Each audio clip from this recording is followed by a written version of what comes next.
Kerry here, and this is actually going to be the second video in the series on how to build your own BB-8 or BB-9E. I'm actually going to concentrate more on BB-8 throughout the series, and then I'll circle back at the very end and do some of the variations that it takes to make a 9E.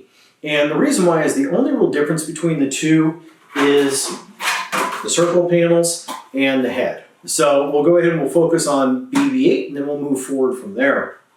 So in this video, I'm actually going to be talking about the body panels, how we're going to go about printing them, how we're going to go about fitting them, and things like that. The body panels are actually one of the most critical things to actually having a nice, smooth, rolling BB-8.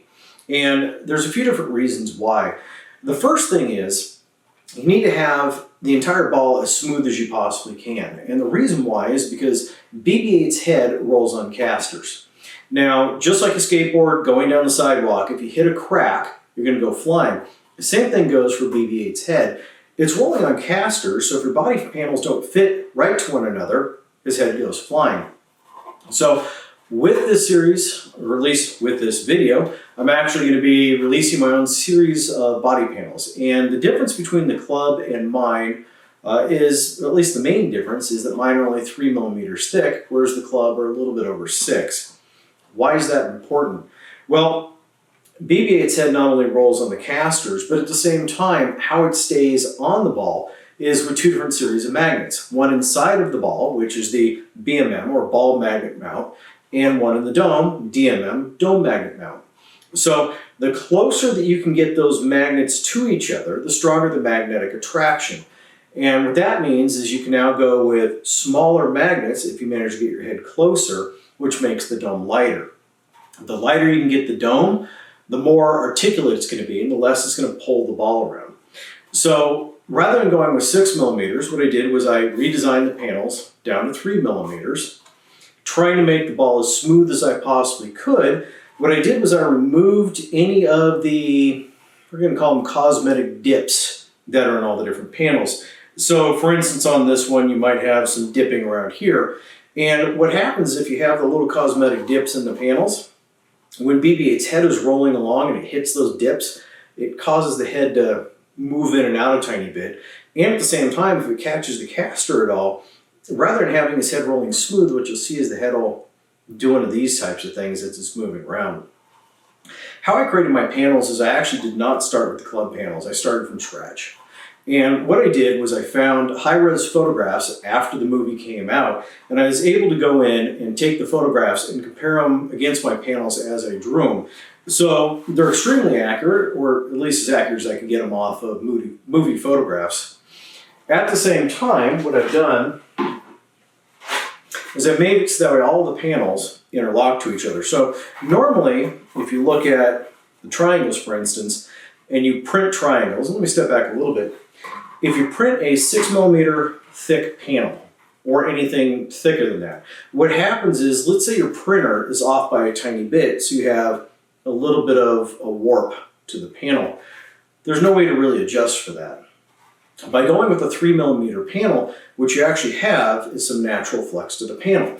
And that's really, really beneficial, because if you're actually attaching to the skeleton underneath, which is what gives its strength, you want them to be able to flex a little bit so that way they match perfect. At the same time, what I did was, normally when you take two triangles and you put them up against one another, they want to, maybe do this a tiny bit. So you end up with that edge that the head can catch on. What I've done is actually created finger joints along the panels. So what they do is they actually interlock to each other. And what this does is it makes sure that this edge stays straight and consistent to each other, or to itself, from triangle to triangle, and at the same time the circles interlock to these. So what you end up with is not only a ball that's really accurate from a detail standpoint, but at the same time is extremely smooth, and because we have thinner panels, about half the thickness of the club, they're lighter, and at the same time you can print them faster. So like I said, in this series, what we'll concentrate on is actually getting them printed and getting them fitted. And then in the next video, we'll go on to finishing, painting, and things like that. So at this point, let's go ahead and get started. So this is the CAD design for BB-8's body. One of the things you'll notice is that I've taken a lot of the areas that are normally dipped in, like this right here, and I've made it flat to the outer body. And what that does, it just makes it so that BB-8's head rolls even smoother. Another thing that you'll notice is one of the panels has this part missing, and this is actually where the charging port will go for external charging. If you look at this detail right here, what you'll see is these are actually the interlocking teeth that help the triangles to mate to one another, so that way they stay nice and flat. At the same time, this overlaps the orange circles, and that helps keep the orange circles down into place, and at the same time, once again, makes everything nice and smooth. This right here, you can see just the overview of the triangle, and you can see where not only does it have the teeth coming out, but at the same time the dip's going in. And here you can see two different triangles. One of them I've made transparent, so that way you can see how the two different sets of teeth mate together. I did leave a little bit of a gap between them to make sure that they could go together easily without having to do a lot of sanding and a lot of prep after the fact. So the first figure to print is all 6 of the circles. You'll notice I've laid them flat on the bed with support only under the center portion. I think that's all that it needs from all my different testing. It tends to give you a really good result. And one of the things you'll notice, I have 4 different processes over here, and what I'm doing with those, I'm changing the layer height. So it's higher at the bottom, gets lower and lower and lower layer heights as you go toward the top to give you the best print. So the first one, if you look, it's only 0.24 millimeter, and I've done that for a couple different layers. And that's just simply to allow the print to lock down to the bed. After that, I go to a 0.15, and that goes up to about the top of the orange fingers, for lack of better words. And then after that, the next one, I'm at 0.10, and that's where the curve becomes more and more horizontal. And then at that point, the very top portion, I'm actually at 0.08. And what I'm trying to do is make that top portion as smooth as I possibly can. So I do add on here, if you look at the additions, at least to simplify, I added on skirts, 4 of them, 1 layer thick, 0 offset from the part. And what that does is that just simply helps the first layer to stick down to the bed, because the first layer, when you're printing the circles, and also when you're printing out the triangles, is only 1 layer, or not only 1 layer, only 1 line width wide. And so you need to actually have that skirt to lock it down to the bed. Now you can see here the print time, and I'm running at 3600, so that's actually really slow. You can go a lot faster than that as long as you have a good quality printer. You can see the 4 different skirt outlines that I have here, and that just helps to lock that first layer down to the bed. And then as you go up, you can see the 3 different layers, the green being the highest line height at 0.15, all the way up to the red at 0.08. And that just gives me a really smooth transition from layer to layer, so you'll have a lot less sanding to do. And you can see that for the most part, the support is only in that center portion of it, and the top of the sphere is actually solid. So if you look at the weight, it's showing a little bit heavy, and a portion of that is actually the support underneath. So I'm going to go in here really quick and just show you the difference of the support by taking them off of each layer. Now you can also, in Simplify, group different things together, so it'd be a lot easier. I just didn't do it before I set up this print. And now I could have changed support on each layer at the same time. So we'll tell it to take all, and at the same time tell it we do not want support. And what you will see when it pulls up is that it weighs a lot less. Now, the one that I actually have printed in my hand weighs about 220 grams, so it's substantially less than Simplify 3D is saying. But a lot of that is dependent upon the type of filament that you use and how you go about printing it, as far as solid or if you have some sort of infill. So for the triangle, the only places I found that you really need to add support is right here at the sensor mount, and then a little bit at the tips of each one of the mating tabs, just to keep the filament from sagging in those different areas. So let me go ahead and rotate around here, and I will go ahead and get the print prepared. And what you'll see if we zoom in here is that I have the same 4 skirts that I had on the circle. And I'll go down to the very first layer. And what you'll see is the very first layer is literally 1 nozzle width, 1 line wide. So you need to make sure that you have that skirt on there to help everything stick down to the bed. So let me go ahead and zoom out a little bit and rotate around. You will see that I did put the print down on its curved edge. I did find that that's the best orientation after trying multiple different things. You just need to make sure you don't have the bed too hot. With this print right here, just for fun, I've got it set at 2 perimeters and 50% infill. Now, all of the triangles on mine, I'm running at 100% infill, which makes them a little bit lighter and makes them print a little bit faster. You can see right here, I'm at about almost 9 hours. But if we go into the processes, you'll see I've got my layer height set at 0.24, which is probably pretty good for a triangle. You could go lower if you want a better quality print.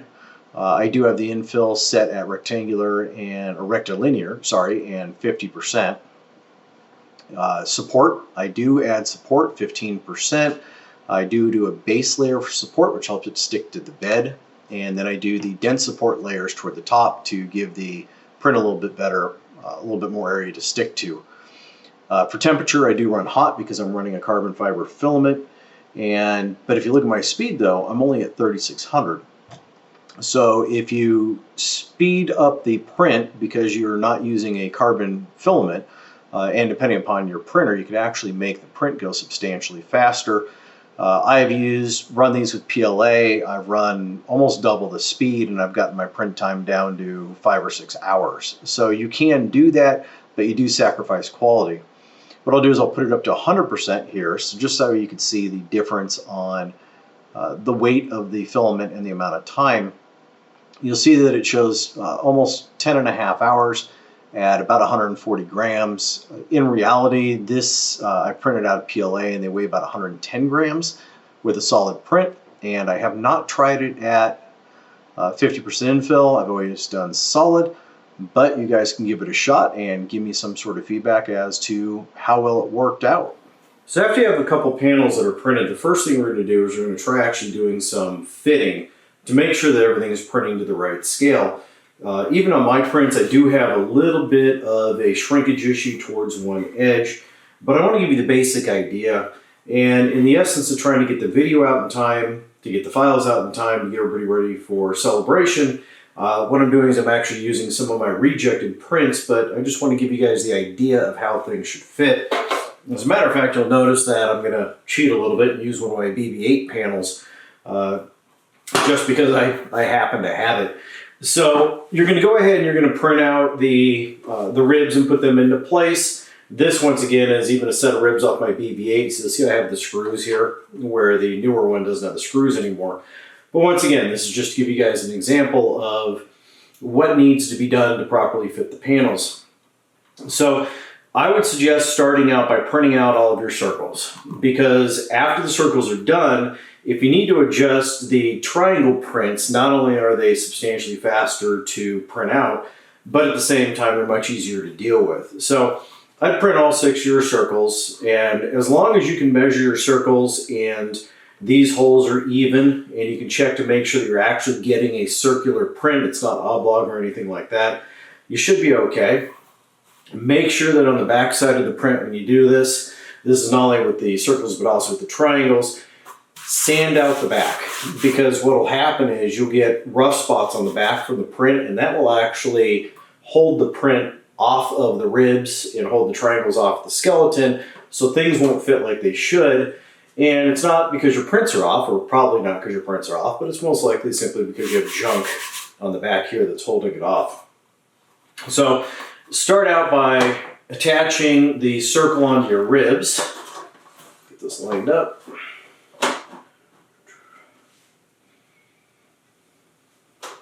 And you can do this with just a couple screws. It doesn't need to be fully tightened down.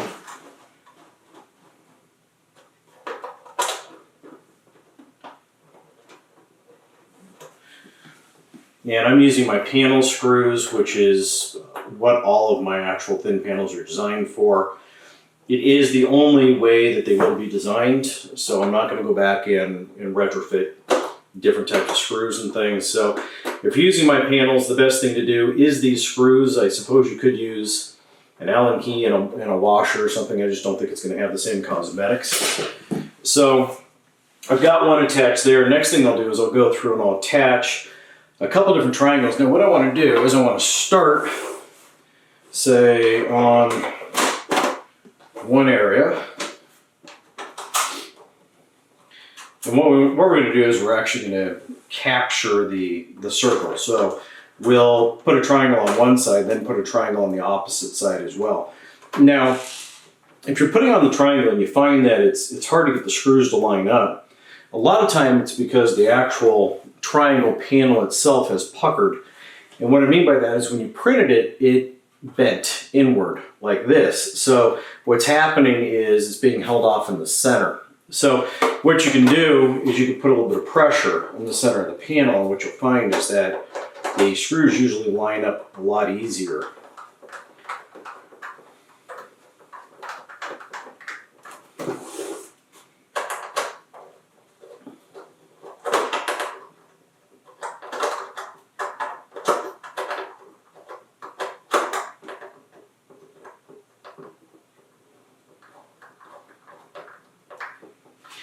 So I'll put one on one side, and then what I'll do is I'll actually come back around and I'll do the opposite side.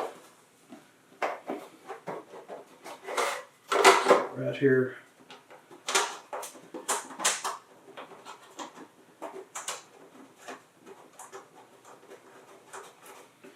Now there is a difference between the panels that I have here and the ones I'm actually releasing for the club. The key difference is that the club ones, I've created a little bit of a recess around the edges. My panels, let me step back and show you what I mean. My panels, if you can see it in the video, where they meet up here, I don't have a recess. They're actually flush to each other. And what I've done for the club panels is I went back and I created a recess kind of like we have in these different areas. That way, when you go through and you weather BB-8, it'll get the nice dark line right there, which is one of the nice things. What I did with mine was I actually went through and airbrushed it too, to create the same type of effect. Now, as you can see with these panels, this one is lining up really nice. This one has probably about a 0.5 millimeter gap, something like that. Now, the circle panels are designed to be able to float in there a little bit. So I don't think I'd want any more of a gap than that, but it's probably acceptable. Me personally, just because of how picky I am, I would probably go through and maybe increase this print by something small like 1%, just to get it exact.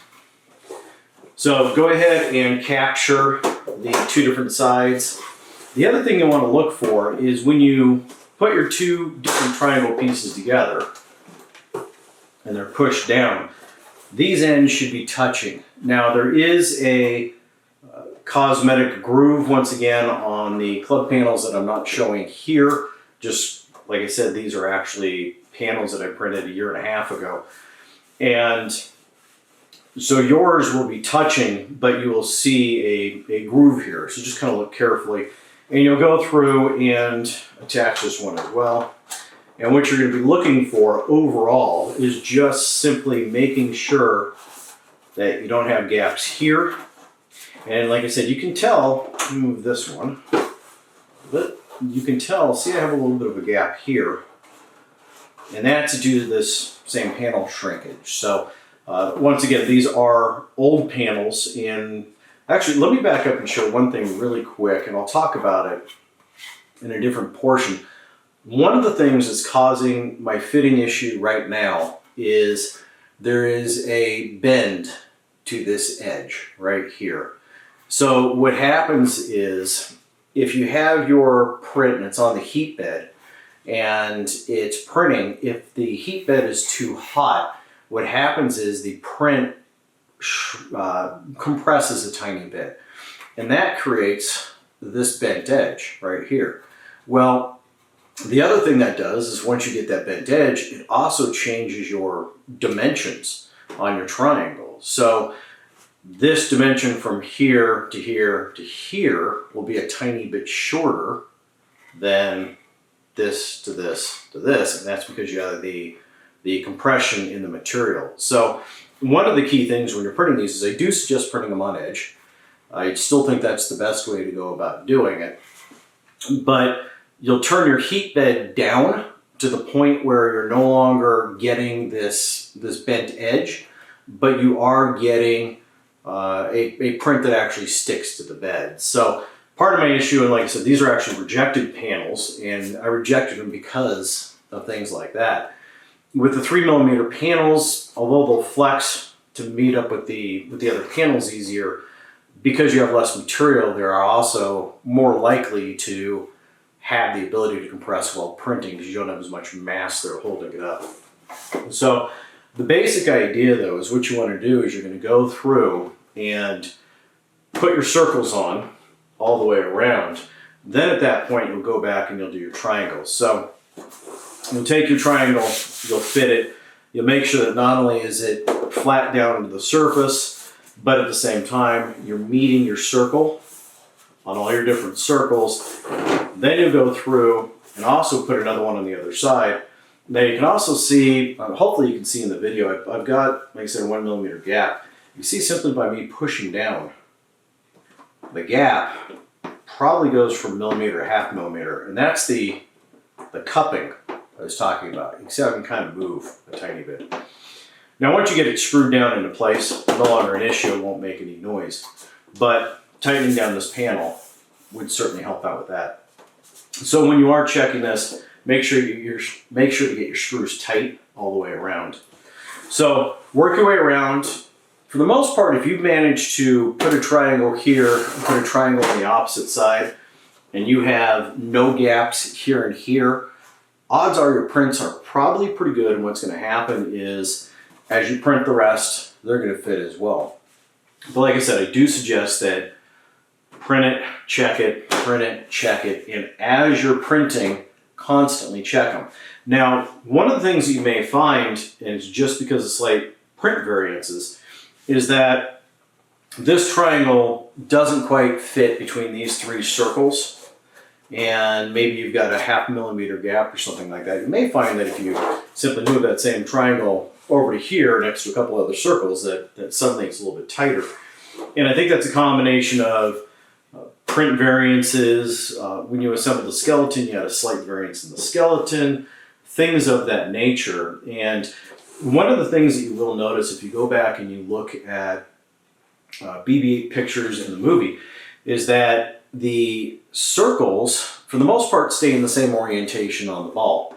But one of the things they do is they rotate sometimes. And I found if you look at some pictures and say this is your reference, you may have a triangle and all of a sudden your handle's here, and you look at another scene, this panel's the exact same spot and your triangle's over here. So the orientation of these is more of a general guideline as opposed to a set rule. Like I said, I think the panels are for the most part in the right spot. Some of them I have seen rotated, but don't get too critical over that. In the end, nobody's going to notice, with the exception of you and, I don't know, maybe other club members. But that's all there is to fitting the panels. Take your time, work around, circle, do a couple triangles, add triangles, and just work your way around until you have everything fitting. If you need to oversize one by 0.5% or something to make up for shrinkage, that's okay. Nobody will ever see it. Just take your time and make sure everything fits nice and tight. It is critical on these panels that they are tight. Normally you could leave a gap between panels and nobody ever notice, but on these panels, because everything interlocks and because everything needs to be tight, it is kind of critical. And I'll show you one last thing here. You'll notice when my panels line up, they look really nice. If you separate them, you start to see the teeth or the interlock. So it's not so nice. So take your time and make sure everything fits nice and tight, and you'll have a great looking sphere when you're done. So that's all there is to actually printing out the panels and getting them fit onto the skeleton. I suggest if you can, let the printer do the work, print low layer heights, which will give you a better finished product, and it'll make your finishing on the backside substantially easier. On the next video, we'll actually concentrate on exactly that, which is the finishing. We will go through the sanding, the priming, the filling, and all the little details all the way up to the paint so we can start making BB-8 look like BB-8. So until next time, Have fun building.